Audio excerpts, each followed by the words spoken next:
siku zote.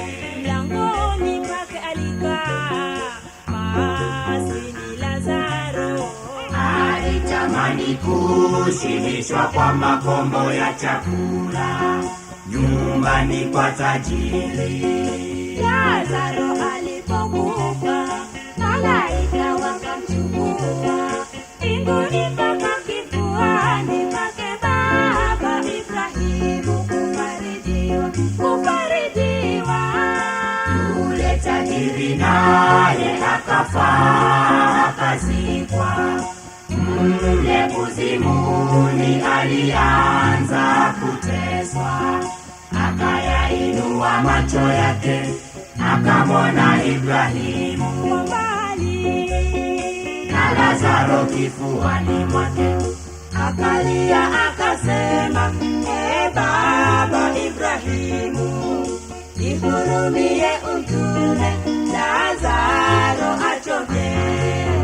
Ncha ya kidole chake majini auburudishe ulimi wangu, kwa sababu ninateswa katika moto huu.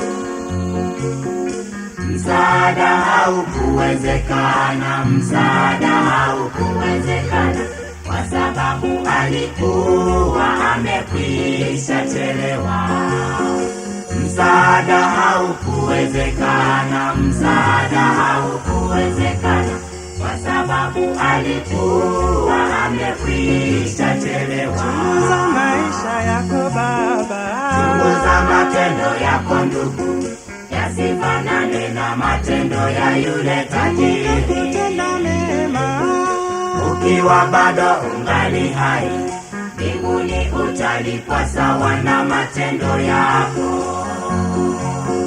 Mbinguni utalipwa sawa na matendo chunguza yako. maisha yako baba, Chunguza matendo yako ndugu, yasifanane na matendo ya yule tajiri. kutenda mema, Ukiwa bado ungali hai, mbinguni utalipwa sawa na matendo yako.